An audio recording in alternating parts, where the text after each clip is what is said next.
Hello everyone, कैसे हैं आप लोग। आज हम द ब्रोकन विंग से रिलेटेड मोस्ट इंपॉर्टेंट एमसीक्यूज को देखने वाले हैं। ये हमारा फर्स्ट पार्ट रहेगा। इसमें हम 25 क्वेश्चंस करेंगे और नेक्स्ट वीडियो में हम नेक्स्ट 25 जो बचे हुए क्वेश्चंस रहेंगे वो करेंगे। ओके, ये हमारे दो पार्ट्स में आएंगे क्योंकि 50 क्वेश्चंस हैं और 50 क्वेश्चंस को मैं एक साथ नहीं करवा पाऊंगी, तो इसीलिए हम लोग इसको दो पार्ट में देखेंगे। तो अगर आप लोगों ने द ब्रोकन विंग से रिलेटेड समरी वाला पार्ट और पोयम की पूरी हिंदी और इंग्लिश में मैंने लाइन टू लाइन एक्सप्लेन किया है, वो वाला पार्ट अगर आप लोगों ने नहीं देखा है तो आप लोग मेरी पिछली वीडियोस में जाकर के सब कुछ वॉच कर सकते हैं। ओके, अगर आप चैनल पर नए हैं तो चैनल को सब्सक्राइब कर दीजिएगा और बेल आइकन को प्रेस कर दीजिएगा। और वीडियो कैसी लगती है प्लीज़ मुझे कमेंट करके भी बताइएगा और लाइक कीजिएगा।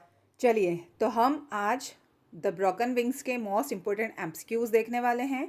हमारे क्वेश्चंस जो बहुत मोस्ट इम्पोर्टेंट हैं एग्जाम पर्पस से, उनको शुरू करते हैं। ओके, चलिए, क्वेश्चन नंबर फर्स्ट है हमारा, who is the poet of the broken wing.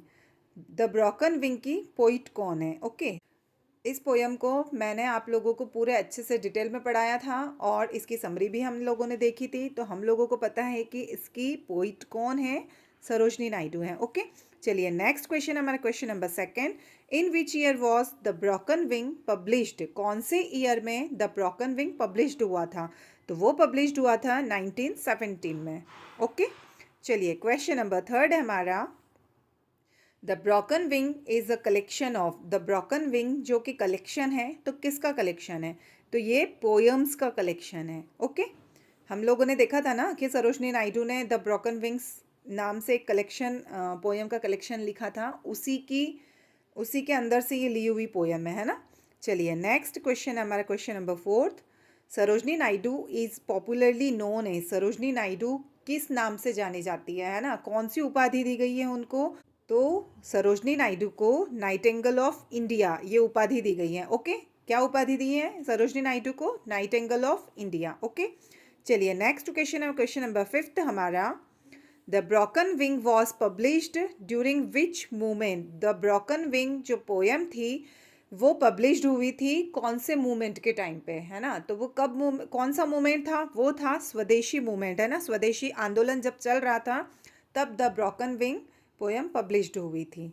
चलिए, नेक्स्ट क्वेश्चन है क्वेश्चन नंबर सिक्स्थ हमारा, central theme of the broken wing is. The broken wing की सेंट्रल थीम क्या है, तो हम लोगों ने द ब्रोकन विंग की सारी थीम्स देखी हैं और आप लोगों को वो थीम्स याद रखनी हैं, क्योंकि हो सकता है कि यही थीम नहीं पूछी जाए, कोई और थीम भी ऑप्शन में आ सकती है। ओके, तो आप लोगों को सारी थीम याद रखना पड़ेगी।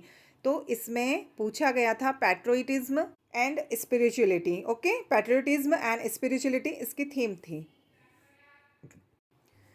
चलिए, नेक्स्ट क्वेश्चन है क्वेश्चन नंबर 7 हमारा, the collection reflects devotion toward. ये जो कलेक्शन है ये रिफ्लेक्ट्स करता है किसकी ओर, है ना, ये कौन से डिवोशंस की ओर रिफ्लेक्ट्स करता है, तो ये रिफ्लेक्ट्स करता है गॉड एंड मदरलैंड की तरफ। ओके, भगवान की तरफ और हमारी जो मातृभूमि है उसकी तरफ रिफ्लेक्ट्स करता है। चलिए, नेक्स्ट क्वेश्चन है क्वेश्चन नंबर 8 हमारा, which poetic device dominates the poem. ऐसे क्वेश्चंस एग्जाम में पूछे जाते हैं, लिटरेरी डिवाइस पूछा जाएगा, पोइटिक डिवाइस पूछा जाएगा आप लोगों से, और इसमें थीम्स पूछी जा सकती हैं, इसकी राइमिंग स्कीम पूछी जा सकती हैं। ओके, तो हम लोगों को पोयम को बहुत अच्छे से पढ़ना है, पूरी पोयम को पढ़ेंगे, उसके बाद उसकी समरी को देखेंगे, उसके बाद उससे रिलेटेड मोस्ट इंपॉर्टेंट एमसीक्यूज करेंगे। ओके, आप लोग सीधे मोस्ट इंपॉर्टेंट एमसीक्यूज जो मैं करवा रही हूँ उसके ऊपर मत आना, सीधे इसी वीडियो को मत देखना, क्योंकि जब तक आपके कॉन्सेप्ट क्लियर नहीं होंगे तब तक आप कुछ नहीं कर सकते हैं। अगर आपने पोयम रीड की है, अगर आपको समरी पता है, तो आप लोग ऐसे ही इम्पोर्टेंट क्वेश्चंस जो होते हैं वो आप सॉल्व कर लेंगे, है ना। तो एमसीक्यूज से ज़्यादा इम्पोर्टेंट हमारे लिए पोयम और पोयम की समरी होती हैं। ओके, चलिए, तो इसमें पोइटिक डिवाइस कौन सा है, क्या डोमिनेट्स कर रहा है। ओके, तो इसमें हमारा जो पोइटिक डिवाइस हैं वो हैं लिरिसिज्म। ओके, इस पोयम को गा सकते हैं, है ना, मधुर धुन में। चलिए, नेक्स्ट क्वेश्चन है क्वेश्चन नंबर 9 हमारा, Sarojini Naidu's poem are musical due to. Sarojini Naidu की जो पोयम है उसको म्यूज़िकल वे में हम क्या कर सकते हैं, तो उसको राइम एंड रिदम, है ना, उसको गा सकते हैं लयबद्ध और अच्छी धुन में, मधुर धुन में हम गा सकते हैं उसको। ओके, चलिए नेक्स्ट क्वेश्चन, क्वेश्चन नंबर 10 हमारा। देखिए मैंने अभी बताया था ना राइमिंग स्कीम पूछ ली जाती हैं, तो अब इसमें पूछा है rhyming scheme of most poem is. अब इसकी राइमिंग स्कीम क्या है, तो इसकी राइमिंग स्कीम है कपलेट राइमिंग स्कीम। और कपलेट राइमिंग स्कीम क्या होती है, जिसमें 8 लाइंस होती हैं पर पैराग्राफ में। ओके, चलिए आई होप यहाँ तक आपको अच्छे से क्लियर हुआ होगा। और इसकी राइमिंग स्कीम कैसी है, तो इसकी राइमिंग स्कीम मैं आप लोगों को एक बार फिर से बता देती हूँ कि इसकी राइमिंग स्कीम है हमारी ए बी बी सी और डी, ये इसकी राइमिंग स्कीम थी। ओके, चलिए नेक्स्ट क्वेश्चन है क्वेश्चन नंबर 11 हमारा।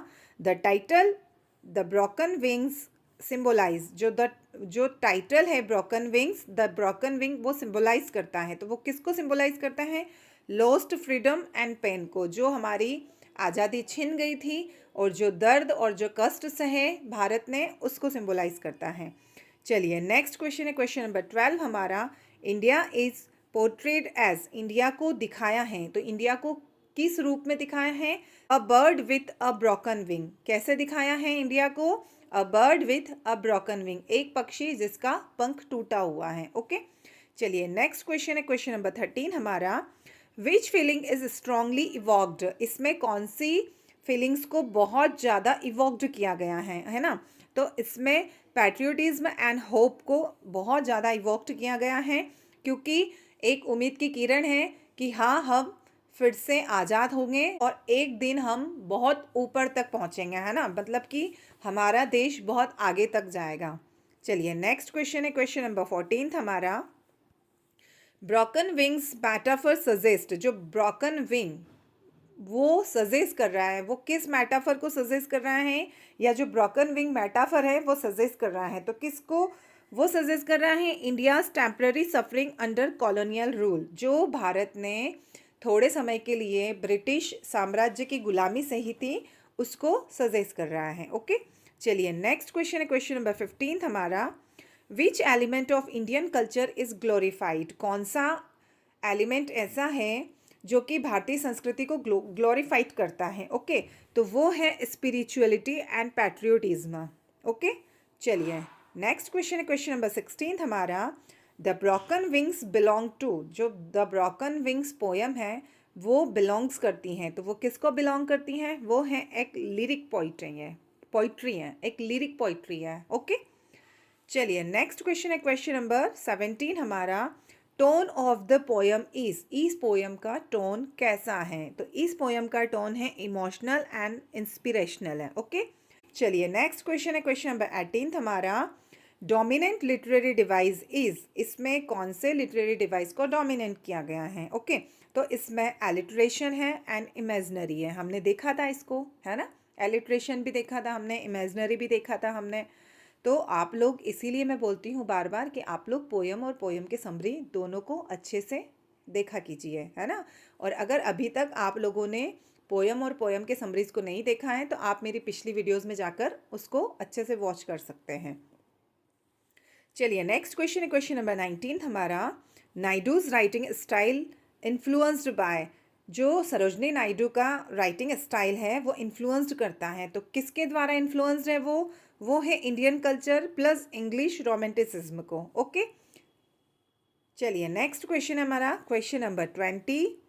Role of nature in the collection of, इस पोयम में जो प्रकृति का रोल बताया है तो वो कैसा बताया है ना, तो वो बताया है स्पिरिचुअल एंड सिंबॉलिक सिग्निफिकेंस करता है, spiritual and symbolic significance. Okay, चलिए नेक्स्ट क्वेश्चन है क्वेश्चन नंबर 21 हमारा।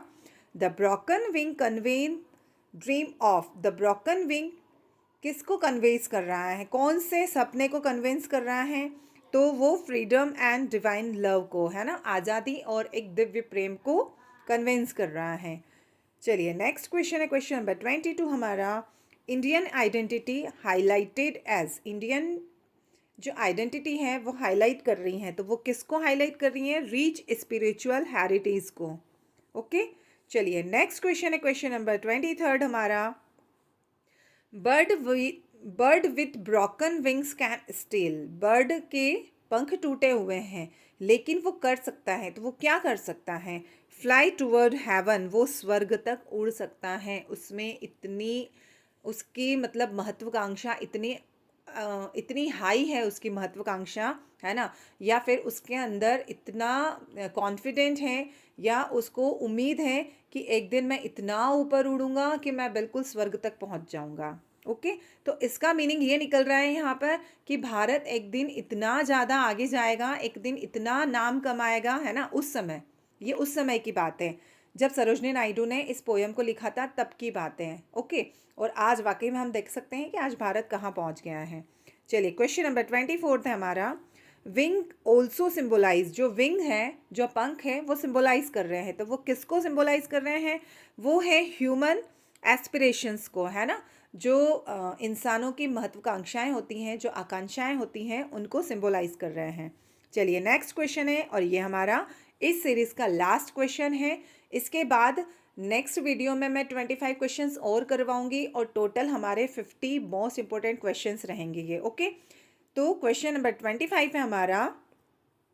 विच लीडर एडमायर्ड हर पोइट्री, सरोजनी नायडू की जो पोइट्री है उसमें कौन से लीडर को एडमायर्ड किया गया है? ओके, तो इसका आंसर आपको मुझे कमेंट बॉक्स में करके बताना पड़ेगा।